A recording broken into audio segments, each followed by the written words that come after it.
大家好，我是阿用。今天呢是挡车教学系列的如何起步跟拿捏离合器。那这部分的教学的一开始，我会想说先从有关基本的一些机械的常识这个地方来跟大家来解说一下，为什么挡车这个部分在起步的时候要去拿捏你的离合器。那我想很多的观众朋友呢，可能会有点害怕，就是说，有关机械的这个部分，觉得非常的困难，或者是有点的复杂。但是其实我觉得，你如果要骑好挡车呢，你还是要先从一些基本的一些它的原理的一些机械常识这边去了解。那当你了解了之后，然后融会贯通了之后，你在后续的操作上面的时候，我觉得很多的地方你就会自然而然就会觉得有一种水到渠成的感觉，就是你会知道说为什么你要这样子的做。那你这样做完之后，你的车辆这边会有什么样的一个反应？那我知道其实 MT-15有蛮多的也是女性的车主，那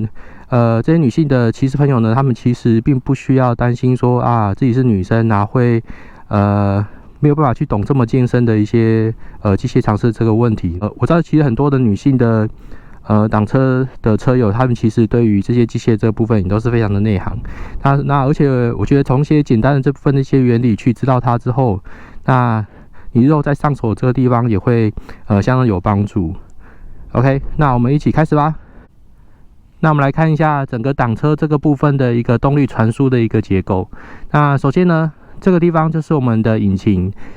气缸所在的一个位置，然后下面这里是它的一个变速齿轮的一个变速箱，然后这边有一个小齿轮，那这个小齿轮是去把你变速箱这边的一个齿轮的一个转动去传递到后轮这边用的。那所以从这边的齿轮到你的后面的这个大齿盘中间会有一个你的链条，那链条这边就是把动力这边去传递到你的后轮。那所以基本上挡车这个地方，它的动力的这个部分只会有后轮这边它会去转动，那前轮这边是不会具有主动的一个动力。在你传递动力的这个小齿盘，它其实只有一个而已。所以你的档位的这个切换呢，就是切换你的齿轮里面的一个齿比的一个变化。那我们的打档这个部分，你看到这里就是我们的打档杆。在我们打档这个部分呢，我们的 MT-15它是属于国际档，它一般我们档位的这地方它有分为两种，一个是国际档，一个是循环档。那 MT-15的话，它属于是国际档这个部分。那在国际档这部分，它的档位的配置就是1档，然后 N 档，然后2档、3档、4档、5档、6档。所以呢，所谓的 N 档就是空档呢，它就是在你的1档跟2档的之间，所以我们也称为它是一个半档这样。然后在你的循环档这个部分呢，它的档位的配置通常就是N 档、1档、2档、3档、4档、5档，然后然后最高档位的时候，那你再往上打的话，可能又会回到了原来的 N 档，然后就在1、2、3、4、5、6这样子。那这样是一个循环档的一个配置。那所以你就知道国际档跟循环档的一个差别，就是你的国际档的部分，就是你的国际档的部分呢，你要怎么踩到两边的一个极限，就是最低档跟最高档的时候，你都不会去踩到空档。那我觉得这样一个设计，就是在你可能赛道这部分的一个使用的话，你就比较不用担心说你会入到空档，这时候是会发生一个非常危险的一个情况。这样，那你的离合器的位置呢，它是在哪里呢？就是在你的这个地方的这个位置。当你引擎发动的时候呢，我们就知道引擎本身它的转速可能就差不多是1000转左右。那可是呢，这时候你的后轮这边它其实是一个静止的一个状态，所以你的引擎这边的一个转速跟你的后轮这边的一个转速呢，它其实是完全是不相配的。再来我们看到引擎的这个部分的一个动力输出的一个曲线呢，我们就知道在引擎在你低转的时候，它的扭力跟马力其实是最低的一个状态。这代表什么呢？就是代表说在你没有吹油门的时候，这时候你的引擎的这部分的动力输出，它其实扭力是非常的弱。那既然你的引擎的转速跟你的后轮转速的差异这么的大，那所以当你直接把你的引擎的这个动力直接结合到你的后轮这个动力的时候，你的引擎这边因为转速这边差异过大，它就会熄火。那你要如何把这个动力差异过大的一个情况，然后把它给消除呢？那机械工程这边就想了一个方法，就是采用一个离合的一个方式。那你可以想象是一边带动动力的一个旋转盘，是一边是来自于引擎，那一边就是来自于说你的输出到你的后轮。那这两个结合面呢，它在启动的时候，它采用一个动摩擦的一个方式去带动它。那所以当你要逐渐结合的时候，两边的转速虽然差异过大，可是它就一边的不停的一个产生一个动摩擦这个地方去转动它，所以让它慢慢的去带动下来，它不是一下子就把它给结合住去转动它。那如果是你试一下结合住转动它的时候，就会因为说你的转速差距过大，然后扭力这边去扭力的这个地方，它不注意说去把差异这么大的一个情况去带动你的后轮，这时候就会发生引擎的熄火。所以它就采用的就是一个动摩擦的方式，去慢慢的去把它给扭动，然后这时候你在结合这个部分，就是我们所谓离合器这边在结合的一个过程。那这里一结合上去之后，两边这里的一个结合面，它就会是完全这边是不动的，这时候你的动力就会完整的去传递到你的后轮。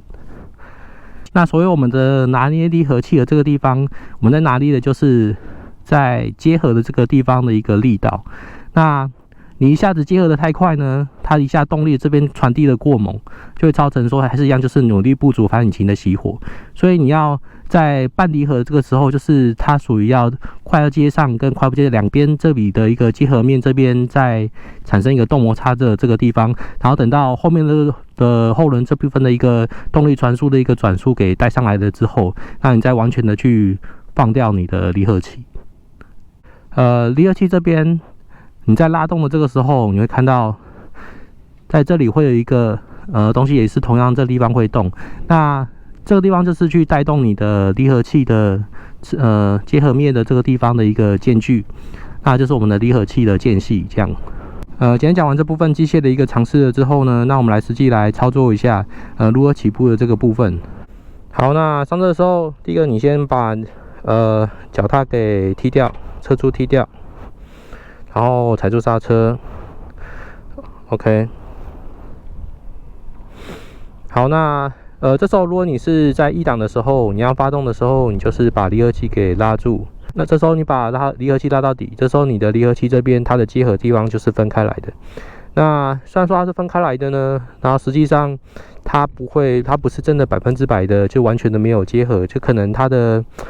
也许是90%几左右这样子一个结合，然后剩下还有一些部分它可能还是处于一个动摩擦的一个很弱的一个接触的一个状态。OK， 好，发动。好，那在起步的这个地方呢，第一个是当你对车辆这边它离合器的状态其实并不是非常熟悉的时候，我会建议的是说，你就是采用2只脚都要着地的这样的一个起步的一个方式。这时候你最好是找一个平面地，那这样子的话，你可以放开刹车，这边车辆也不会发生滑动。好，然后再来是你慢慢的去放开你的离合器。然后你会感觉到车辆的声音这边开始有一点不太一样，然后这时候就是你的引擎这边的离合器这边开始慢慢的一个在结合，这时候你会发现车辆这边会有一些这种声音的变化跟抖动，然后甚至你的车子这个部分已经是会开始逐渐的前进，这时候你就记住你的离合器这边拉杆这边所放开的一个角的一个量，那这个位置就是你所谓的一个离合器的一个结合点。那每辆车子这边的一个结合点呢，就会不太一样，所以在你第一次骑上不同的档车的时候，你要特别的就是注意这个，就是去拿捏说你的离合器这部分的一个结合点。好，开始慢慢的放，慢慢的放，越放越多的时候，然后做到一个地方，你不要完全的去放掉。当你放到一个量，然后你的车子这边开始在往前的前进的时候，你就维持住那个地方。对，那如果你一下子完全放掉的时候，这时候就会发生，就是因为扭力不足，然后所以车辆这边就会刚刚这样弹一下，就会发生熄火。那所以我们这边再来做一次。好，你开始慢慢的放离合器，然后车子这边就会开始启动。好，这时候我都还没有吹油门哦，然后这时候你的车辆这边已经都开始在动了 ，OK。好，这样就是一个成功的一个起步。好，那再来第二个起步的一个方式呢，就是假设你今天是在一个斜坡的这个地方，这时候如果你是单靠你放离合器的一个产生的一个动力，你要让车辆前进这个地方是没有办法的时候，这时候你就必须要去补油门。那你在补油门的这个时候，那如果你对刹车这部地方目前的掌握其实还不是很好，那我就会建议说，你先是用脚这个地方就会去踩住你的后轮的刹车，那这样的话，你就可以让你的右手这边去专心的这个地方去控制你的油门，这样 ，OK。那所以操作的方法呢，就是我会先慢慢的放开离合器，然后让它引擎这个地方开始离合这边开始产生动力这边部分的一个结合，然后这时候我会在这个同时呢，我会慢慢的去加一点的油门。那在加油门的这个过程，我会慢慢的去松开我的脚刹车，那这样让你的动力的这个地方的扭力去提升到一定的一个动力的一个扭力值，这时候对于说你的引擎这个地方在结合的这个时候比较不会因为扭力过弱，然后发生了一个熄火。好，那我们来实际来操作一次。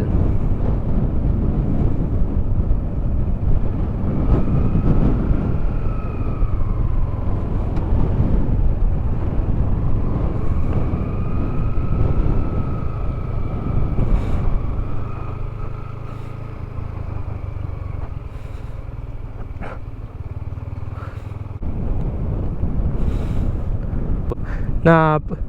不管是哪一种起步的方式啦，当你最后车辆在刹停的这个最后快要刹停的那个瞬间的这个时候，一定要把你的离合器给切断，这样的话，不然的话你还是一样，就是因为会发生因为你的动力这个部分，因为扭力太弱，转速不足，然后导致发生熄火的一个情况。好，那以上这部分呢，就是挡车的一个起步跟一个在上坡起步的一个方式。那如果你喜欢我的频道呢，欢迎各位按赞、订阅、加分享。那就谢谢大家，那我们下次见，拜拜。